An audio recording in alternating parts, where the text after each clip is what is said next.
Yo. What's good, y'all, man? We got full 30. They stealing your food. They stealing your food, y'all, man. So, hey, about to check this out, y'all, man. Like it, sub, and yeah. There's no delicate way to put this. Someone is stealing from you right now. They stealing your food, man. No cap. Literally taking money out of your pocket without you even realizing it. In fact, many food companies are trying to hide this fact from you through deceptive packaging that ranges from mildly misleading to now fun sizes. Fun size made up to 7% smaller than the regular cheese. outright lying directly to your face. And if all of us aren't careful, these methods are going to become permanent on grocery store shelves. But by recognizing them, and more importantly, raising awareness of them, we can stop the spread. So listen up, theorists. It's time to catch some thieves red-handed. Hello, Internet. Welcome to Food Theory, where today it's WOGO Day. Watch one, get one free. Watch this video about how the food on grocery store shelves are trying to cheat you out of your That's a good name for a WOGO. Which watch one, get one free. Like buy one, get one free. Money, and then you get this free episode thrown in about how the grocery stores themselves are trying to cheat you out of money for no extra charge. In a world where everyone's trying to squeeze every last buck out of your wallet, some free online entertainment is pretty much the best deal that you're gonna get. So according to reports from March, inflation in the US is higher now than it's been at any point in the past 40 years. Like it or not, things are getting more expensive, and that sucks. But you know what sucks more? When the prices don't. Ain't lying though. Go up. Now, that might seem counterintuitive, but let me explain. You see, some companies in the food space have figured out a sneaky way to cash in without raising their prices. It's an insidious trick known as shrinkflation. A trick where you pay the same old price that you always have, but you end up getting a smaller product without ever realizing it. Yup. And it's the long-term effects of this that make the bitch be going smaller and smaller. Get all the more dangerous. One of my favorite demonstrations of this came on late night TV back in 2007 when BJ Novak of The Office noticed that Cadbury eggs seem to be getting smaller. I buy my Cadbury eggs this year. They feel smaller than they used to be. Something is up. Ah, see, look, somebody speaked up a little bit. I look through all the cabinets in my house. I find a Cadbury cream egg from a couple years ago, and I brought it. This is this year's egg. Yes. This is the egg. Damn. A couple years ago. Damn. They finessing. They finessing. No cap. Look at that! Judge for yourself, America. So there you have it, smoking gun, clear as crystal. The eggs were getting smaller. But the most outlandish part of the whole story is that Cadbury actually tried to deny that this is what they were doing. You go to the main Cadbury website. It says on the front page, no, they have not gotten smaller. You've gotten bigger. They were literally gaslighting anyone who noticed the trend. Oh, so they told on themselves then. They told on themselves. It's not us, it's you, lol. That was a ballsy move there, Cadbury. Ballsy move. Of course, they knew they couldn't keep getting away with it after being publicly called out, so they changed their about page on the website from this archived version. Why have the size of the eggs changed? It hasn't, you just grew up. To this, quote, since people's preferences vary from market to market, so do our products. Basically an explanation. Like basically change. Oh, shit, that ain't no change.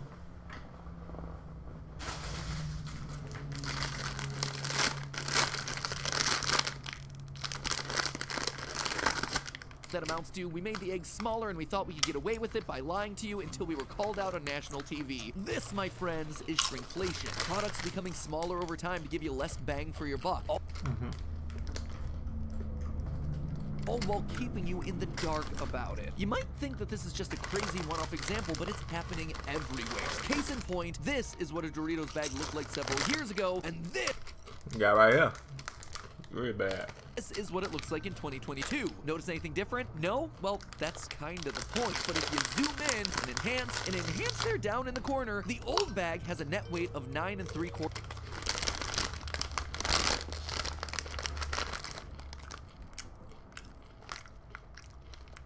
I say 2 3/4 ounces.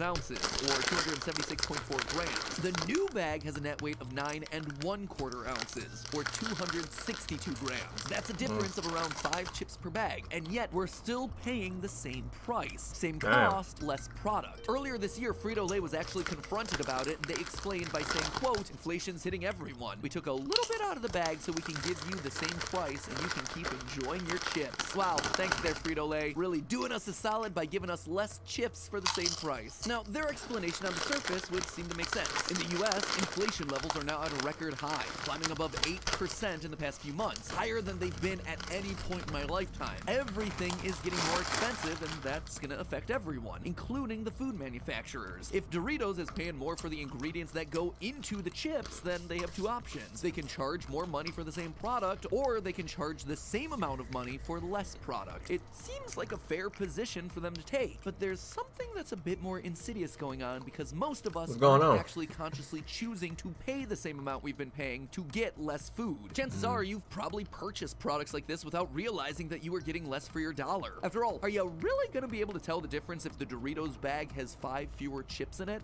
No, of course hell no. not. And that's by design. That's the whole point. And that's not just me saying that, it's actually coming from a research paper from Harvard Business School. Consumers are more sensitive to changes in price than they are to changes in size. Tell us that a food product's getting 10% more expensive and we might reconsider whether that bag of chips or box of cereal is really worth it. But if you keep the price the same and reduce the amount of food we're getting, people will just likely keep on buying the same thing. In fact, they won't tell. No one truly notices the difference. For example, take this Reddit post from last year that shows 2 orange juice bottles that appear to be identical. But wait, zoom in and you see that the one on the left is 1.75 liters and the one on the right is 1.53. The bottle actually got 12% smaller while looking almost identical. They look identical, but hey, you gotta look at the bottom. The truth is, most of us won't notice that at the breakfast table. After all, yeah, man, not me. I won't notice. I'll be like, okay, here, drink the motherfucker. Drink that motherfucker. Alright, call it a day. Well, if you're pouring yourself a 12-ounce glass of OJ every morning, are you really gonna notice that you're only getting 6.5 glasses when you used to get 7? No. Hell no. Change it just enough not to trigger your suspicion. And now you're paying the same dollar amount per bottle, but that bottle's gonna have to be replaced more often, costing you more in the long run. Unfortunately, we don't always get a handy side-by-side comparison. And sometimes, even looking at 2 products on the shelf isn't gonna tell you the full story. What keeps me vital? Fun is always vital. And the simple thing.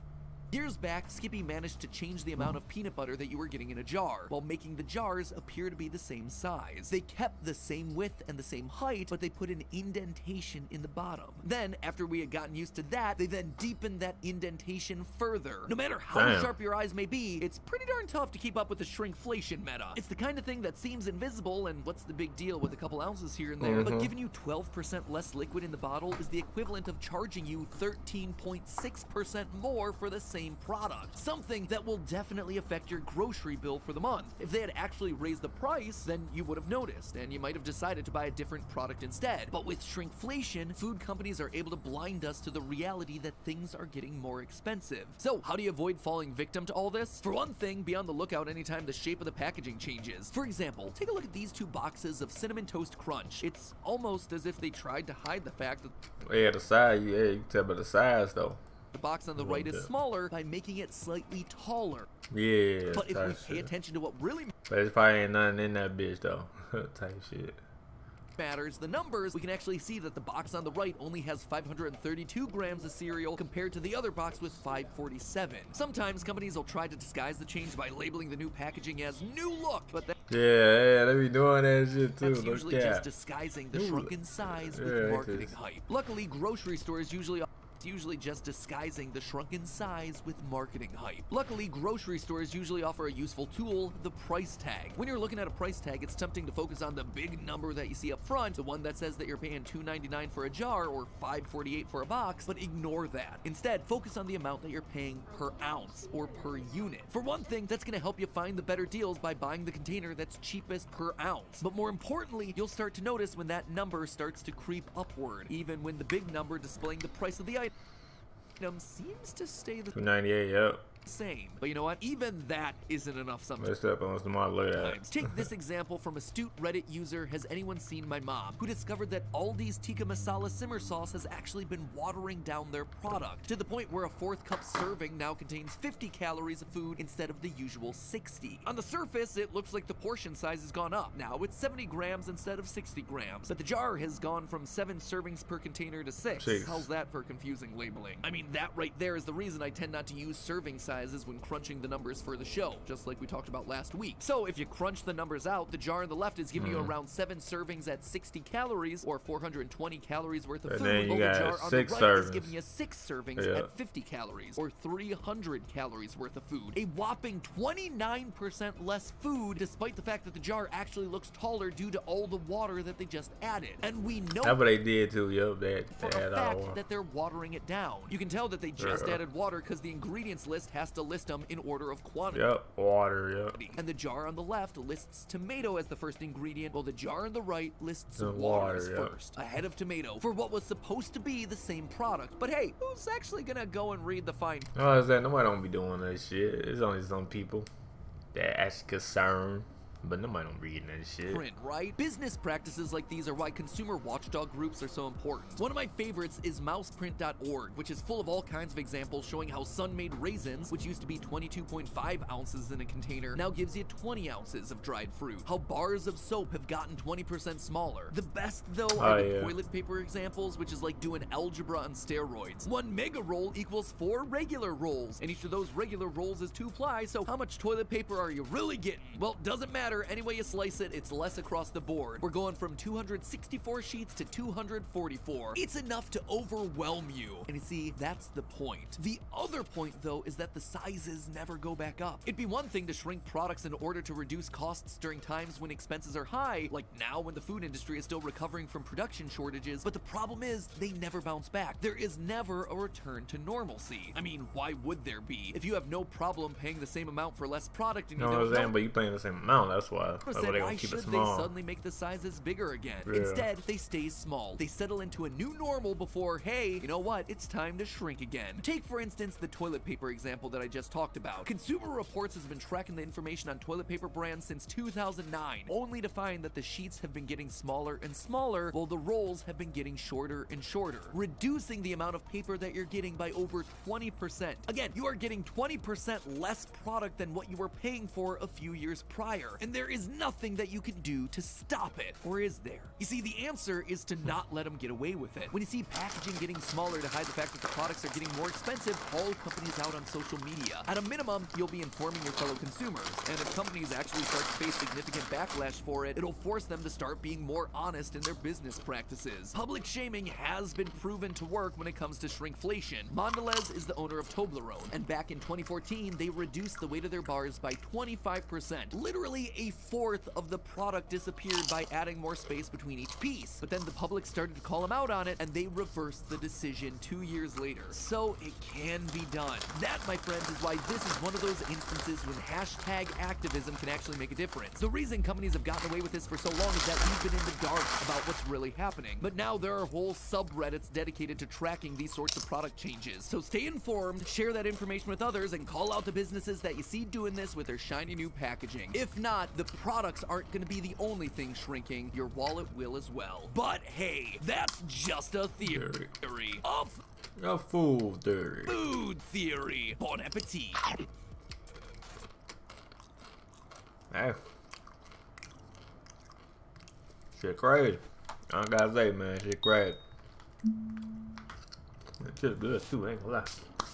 But yeah, like it up, sub y'all, man.